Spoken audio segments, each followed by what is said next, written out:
Comencemos. Sí, comencemos. Bueno, mi nombre es Garabet Araquelián. Soy nacido en el Uruguay. Mis padres, que son producto del genocidio, son producto del destierro. Se conocieron acá en el Uruguay, en un barrio de Montevideo que se llama El Cerro, y a donde iban casi todos los emigrantes que venían de otros países también, porque ahí estaban instalada la industria frigorífica y tenían entonces trabajo fácil sin necesidad de conocer idioma.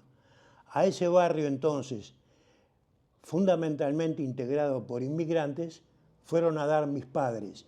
Mi padre vino de Aintab, de Cilicia, y mi madre vino con su mamá y su papá desde Estambul, de modo que recorrieron caminos distintos, pero desembocaron, también con alguna diferencia de tiempo, acá en Montevideo, en el barrio del Cerro. Ahí se conocieron, ahí se casaron y después nací yo y mis dos hermanos, una hermana y un hermano, Ayatují y Lebón. Y yo tuve la suerte, como tuvimos muchos, lo digo con orgullo, de poder ir a la escuela pública uruguaya, que era laica, gratuita y obligatoria.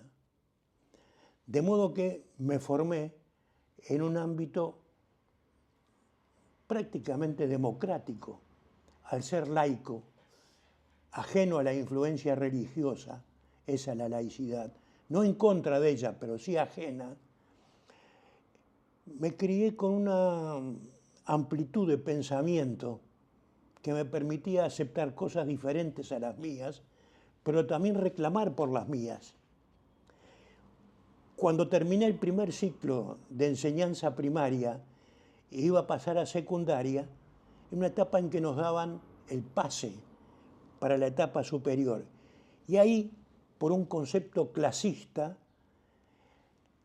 a la parte secundaria que corresponde al liceo, de donde luego se pasa a la universidad, iban los alumnos y las alumnas que tenían mejor calificación. Aquellos que no eran buenos en la escritura o no se destacaban en la aritmética o simplemente no tenían buen aspecto, digamos, por la humildad de su familia, esos iban destinados a la escuela de oficios.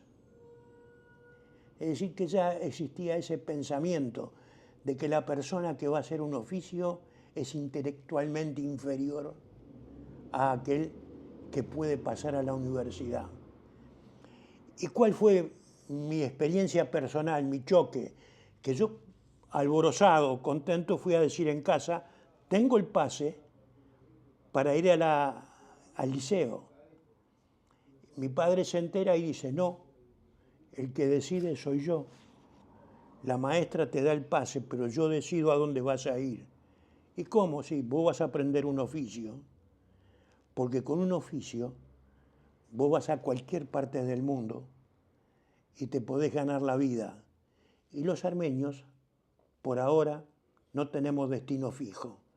No sabemos si nos quedamos acá o tenemos que irnos y en qué condiciones, así como abandonamos la tierra donde hemos nacido.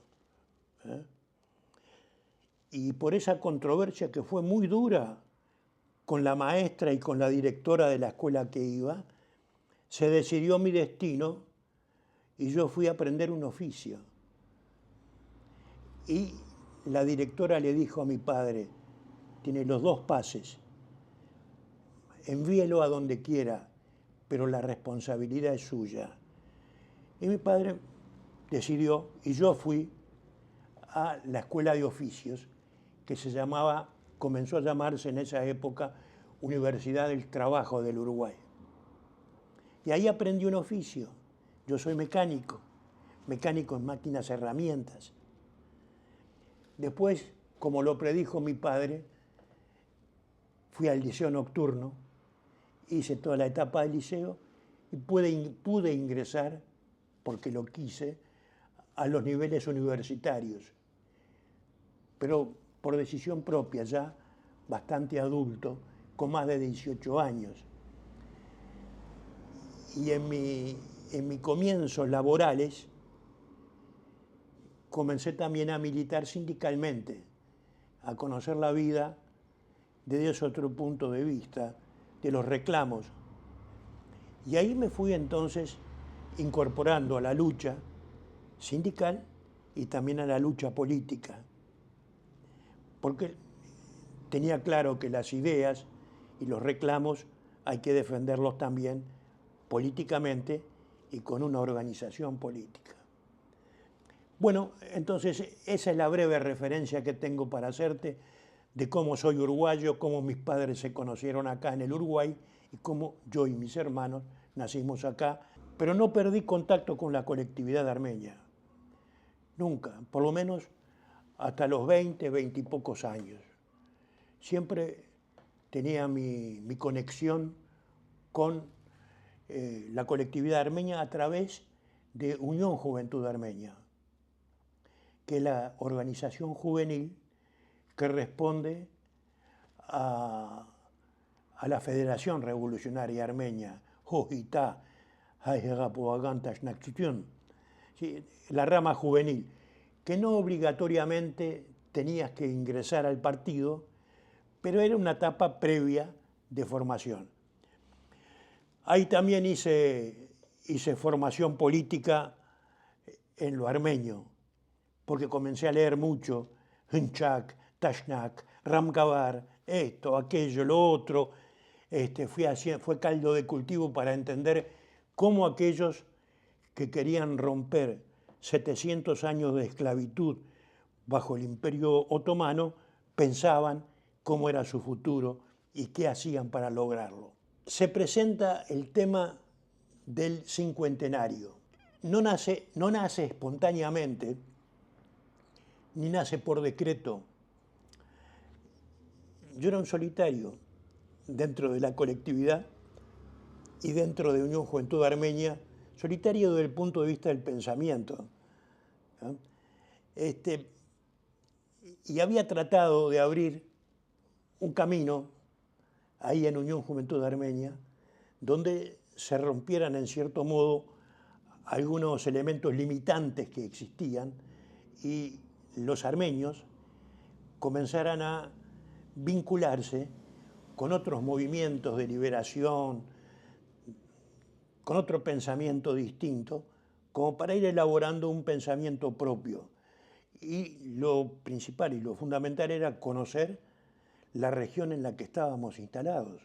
Si no conocíamos América y las luchas de los pueblos americanos, nosotros no podíamos entablar una relación con esos pueblos y venir a traerles el tema del genocidio armenio, ajeno para ellos, pero que ellos sabían lo que era un genocidio, porque los pueblos americanos, los autóctonos de América, padecieron un genocidio.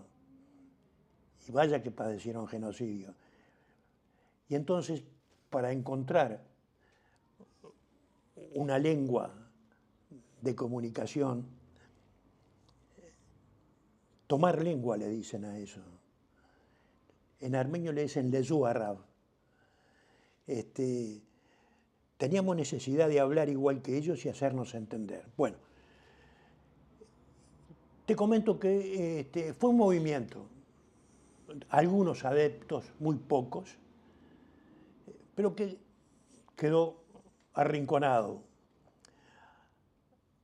Afortunadamente, después hubo compañeras y compañeros jóvenes que quisieron transitar el mismo camino.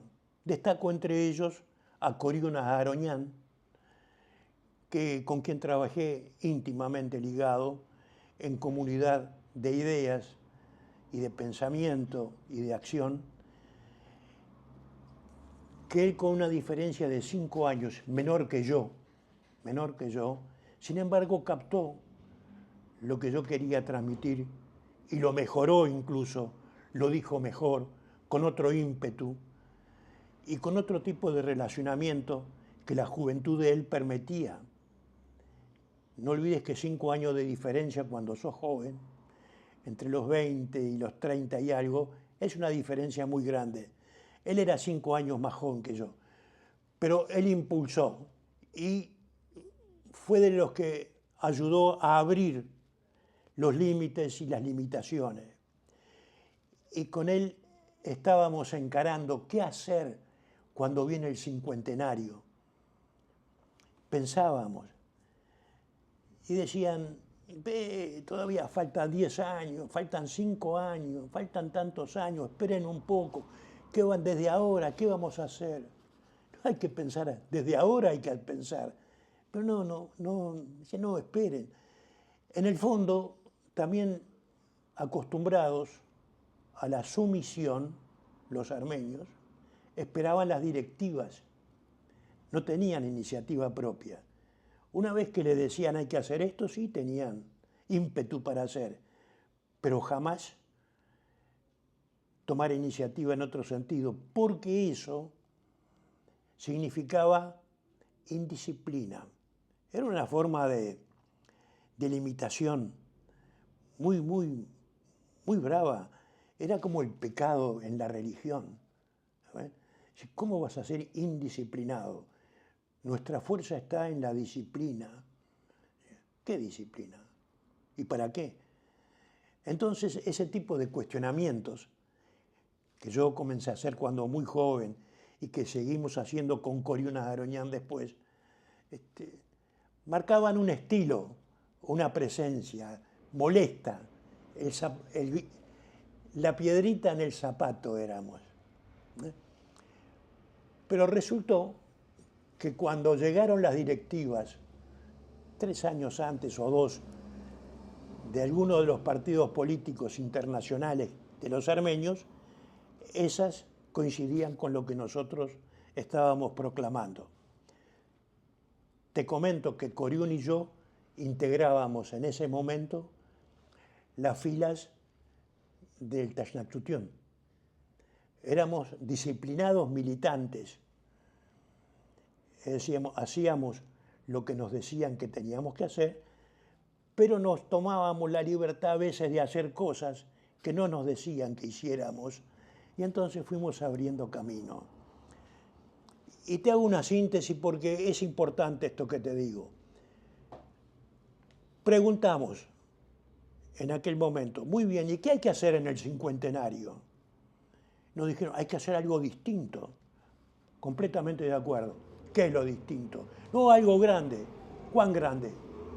¿Cuánto? ¿Cuán grande y cuán distinto? ¿En qué sentido distinto? Ese fue como el permiso que nos dieron para actuar por iniciativa propia. Y a raíz de eso, con nuestras iniciativas, nosotros entendimos una cosa muy simple, el factor unidad. ¿Cómo era la colectividad en esa época de los 60? Era una colectividad dividida internamente. Preguntaba, bueno, ¿por qué estamos divididos? Por diferencias ideológicas, nos decían. Muy bien, vamos a ver cuáles son las diferencias ideológicas, porque también esas se discuten. Y en el terreno político se logran acuerdos, pese a las diferencias, porque cada uno aporta lo suyo en beneficio de un ideal común. Pero sepamos cuáles son. No porque la Armenia soviética, y no porque 1918, y no porque aquello, y no porque otro, y no porque no me gusta, pero siempre aduciendo razones ideológicas que no existían en el fondo. Porque si tú comparas la ideología y las fundamentaciones ideológicas de los partidos políticos en la diáspora, tienen muy escasas diferencias, tan pocas que no justifican la división. Y entonces con Coriún dijimos, lo primero que tenemos que hacer es superar la falta de unidad. ¿Cómo lo hacemos? En base al respeto. Sos armenio, soy armenio, vos crees en esto. Vamos a hacer el cincuentenario. Sí, ¿y cómo lo vamos a hacer? Aquí viene el problema, porque aquí vamos a hacer la unidad en torno a la pregunta ¿Cómo hacemos el cincuentenario? No repitiendo lo anterior de ir a la iglesia y declamar y pedir. No, está bien, eso quien lo quiera hacer que lo haga. Sigámoslo haciendo si es una expresión del pueblo armenio. Pero tenemos que ponerle un ingrediente nuevo. ¿Y qué? 50 años después tenemos derecho a decir que con nosotros se cometió un genocidio, que nosotros tenemos derechos humanos que no se nos pueden ni ocultar ni negar. Y los primeros en descubrirlo tenemos que ser nosotros, que tenemos que reclamar en base a derechos humanos que Turquía ha conculcado y que sigue negando. Eso, entonces, vamos a hacer un cincuentenario de reclamo. Y ese cincuentenario de reclamo va a significar modificar algunas cosas. Es decir, te cuento las costumbres que seguramente también existían en otras partes. En el aniversario del genocidio, que se conmemoraba desde 1920, escuchábamos palabras, sermones, cánticos, pero no aplaudíamos. Por más que estuvieran cargados de emoción y de sentimiento patriótico, porque aplaudir era algo que no se llevaba bien, con un estilo que era de condolencia.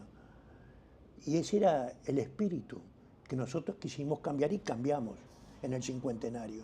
Y no más lamento, no más pedir por favor, de pie y con los puños en alto, reclamar por nuestros derechos, y no adentro de la casa, afuera en la calle, para que la sociedad en la que vivimos se entere que los armenios estamos disgustados, enojados, con rabia, que estamos reclamando.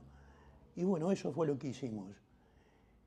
A toda una colectividad que estaba acostumbrada a ir a la plegaria y que cuando le querían explicar cuál era la razón y el fundamento del genocidio decían, en grandes líneas te digo, nosotros los armenios somos buenos porque somos cristianos, los turcos son malos porque ellos son islamitas. Y entonces, entre buenos y malos ganaron ellos y nos mataron a nosotros. Pero nosotros, como somos buenos, Dios se va a acordar de nosotros. Nosotros dijimos que no, que sigamos siendo cristianos, sigamos siendo buenos, pero reivindicamos nuestros derechos, porque la vida es lucha. Y toda la historia del pueblo armenio era de lucha, de enfrentarse quijotescamente a poderes establecidos. ¿Cómo íbamos a desconocer la propia historia? Asumir el cristianismo no fue un acto de rebeldía, rodeados por un mar pagano, declararte cristiano. Tener un alfabeto propio no significaba rechazar por lo menos todo lo otro que te rodeaba y a través del cual recibías los fundamentos de la religión cristiana. Entonces, si eres cristiano y eres cristiano armenio, tienes que tener tu propio idioma para leer en ese idioma tus fundamentos. Pues bien, ese es un acto de rebeldía. Y con toda esa rebeldía como antecedente, nosotros íbamos a seguir con la plegaria, ¿no? Dijimos, vamos a... Claro que además la experiencia en las luchas sindicales y políticas del país nos daban fundamento y razón y sabíamos cómo hacer. Es decir, no era la fiesta, no era la conmemoración o la reunión de la colectividad entre armenios, parientes entre sí y conocidos, no. Esto era enfrentarse a la colectividad uruguaya, con una composición tan heterogénea, y decirles, mira, acá hay un problema, el problema somos los armenios que tenemos este tema, y hacernos escuchar y hacernos respetar. Con esa fundamentación, nosotros llegamos a los niveles políticos del país, hicimos este planteo, que no era el planteo de entre buenos y malos, sino de choque de intereses, y lo que significaba el Imperio Otomano, y lo que significaba la República Turca cuando cayó el imperio. Y ahí entonces nos hicimos entender, nos hicimos escuchar, y hubo gente que dijo, no, estos armenios están diciendo algo distinto. Y ahí entonces es que herimos la sensibilidad política del Uruguay y de los partidos políticos y nos escucharon. Y de ahí surgió entonces una línea de partido político uruguayo que dijo, sí, nosotros nos hacemos eco de esto, acá hay un problema de genocidio, de conculcación de los derechos humanos, y nosotros estamos de acuerdo con ese principio y lo llevamos adelante. Y ahí encontramos eco. Con esto te quiero decir dos cosas, porque hay una versión que yo estoy trabajando ahora para superar, y es decir que como los armenios éramos buenos y éramos simpáticos, y además éramos muy inteligentes, y teníamos esa habilidad que los uruguayos quedaban admirados, y cómo jugábamos al fútbol tan bien como ellos, y además tomábamos mate con ellos. ¿Sabes lo que es el mate, no es cierto? Tomábamos mate con ellos, y entonces, por esa razón, todo el tema del genocidio armenio pasaba como una anécdota aceptada por lo bueno que eran los armenios.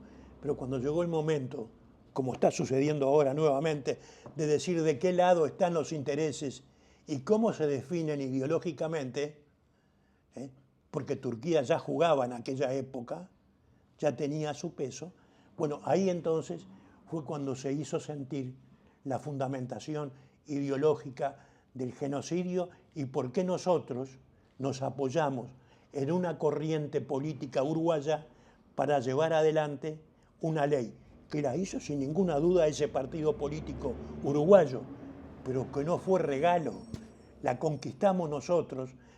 ¿Por qué? Porque en el 64 sacamos toda la colectividad a la calle. Nunca había pasado eso, nunca, nunca. Pusimos a nuestras abuelas y a nuestras madres con sus pañoletas negras y desfilamos. Y la gente entonces, ¿y esto qué es? Con la necesaria publicidad además, desfilamos. Hicimos un desfile que dijimos que era precursor de lo que iba a ser el año siguiente. Y en el 65 sacamos la gente a la calle, trabajamos a nivel parlamentario y conseguimos que una fuerza política importante, no solo por su peso, sino por su fundamentación ideológica, respaldara la ley de reconocimiento del genocidio. Que en el día de hoy se dice, no, fue un acto simpático, unos muchachos armenios que, bueno, con toda la locura de la juventud salieron adelante y convencieron a los políticos, y ahí salió, pero porque ¿quién se iba a negar al genocidio armenio? Te dicen, así como, ¿quién se va a negar? Bueno, se niega Turquía, se niega Azerbaiyán, se niega Israel, ¿qué más quieren? Se niega Estados Unidos, que nos niegan el voto de reconocimiento. ¿Qué más? Sí, se niega el mundo. No, no se puede ser tan ingenuo. No nos dieron nada por gracia, nos dieron porque hicimos fuerza. Quiero decir que hubo lucha, hubo reclamo. Y acá se produjo un gran fenómeno, que el instrumento que logró la habilitación de la ley que reconoció el genocidio, desapareció. ¿Cómo entonces un instrumento que fue creado por la colectividad como la mesa coordinadora desaparece en un acto mágico? ¿Quién lo hizo desaparecer? ¿Fuerzas extrañas? No. La propia colectividad, que tiene que cargar con la culpa de la autodestrucción y tiene que reconocerlo para no volver a cometerlo. Nadie desestima un instrumento, una herramienta que te da uso correcto, que te sirve, ¿no? Y fue lo que se hizo desaparecer la mesa coordinadora. En contrapartida, ¿qué quiere decir esto? Que la gran tarea que hicimos con Coriuna Aroñán fue crear la mesa coordinadora, donde conjuntamos a todas las instituciones de la colectividad. Las hicimos trabajar. Pero, claro, eso tiene un costo. Clase dirigente que es sustituida. Los viejos dirigentes sabían cómo conservar el dominio de los instrumentos y Coriuni, Aroñán y yo fuimos dos ingenuos que confiamos en que con la verdad y con la demostración de lo que éramos capaces de hacer podíamos seguir. La demostración fue el logro del cincuentenario, con esa ley de alcance universal. Y luego nuestra actividad. Pero nos dijeron, hasta acá llegaron. A partir de mañana no, pero queremos reunirnos para hacer un balance, para decir qué fue lo bueno, qué fue lo malo, qué se puede seguir haciendo. Les vamos a avisar. Nunca, jamás, hubo una reunión para hacer un balance de lo actuado por la mesa coordinadora. Hubo un acuerdo general entre toda la dirigencia de todos los partidos políticos. Y no se volvió a hablar más de la mesa coordinadora. ¿Y cuál fue la argumentación? La mesa coordinadora ya cumplió con su propósito. Muy bien, ¿cuál era el propósito? ¿Era esto la ley? No. Lo estoy llamando el Código del Cincuentenario, en alusión al Código Da Vinci. Este es un código, tiene enigmas. Y así como en los enigmas de Agatha Christie o de los otros autores de novelas policiales, siempre hay más de un sospechoso, ¿cierto? Pero para no quedarnos en la sospecha, los armenios, que son muy inteligentes por alguna cosa, utilizaron la vieja y habilísima declaración de los pueblos españoles que le decían a su rey, todos a una, como en Fuente Ovejuna. ¿Sabes de eso? Fuente Ovejuna es una obra teatral donde los aldeanos le dan muerte a quien era el representante del régimen. Y cuando llegan las autoridades y preguntan, ¿quién fue el autor? Y entonces en Fuente Ovejuna dicen eso. Fuente Ovejuna, todos a una. Si todos eran culpables. Entonces cuando a mí me preguntan, y si, bueno, ¿y de quién es la responsabilidad de la desaparición de la mesa coordinadora? ¿Hay un culpable? No. Es como Fuente Ovejuna. Todos a una. Toda la colectividad. No sé si disminuye la responsabilidad de lo cometido el hecho de que se divida o se subdivida entre todos. Pero responsables hay. Y si se quiere ser valiente, hay que decir, responsables somos nosotros. Todos nosotros. ¿Hicimos bien o hicimos mal? ¿Y cómo comprobamos eso? Pero te digo que acá en el Uruguay, en la colectividad armenia, tenemos menos que en el cincuentenario. A las órdenes y un saludo, no sé si la colectividad francesa llegará a conocer esto, o un grupo de jóvenes y de personas, va mi mensaje hacia ellos, con el espíritu abierto siempre de poder conversar y hacer, sobre todo hacer, porque también el conversar y el decir tiene un límite, y el límite es hacer. Estimado amigo, un abrazo grande y un gusto en haberte conocido. Muchas gracias. Querido Rubén.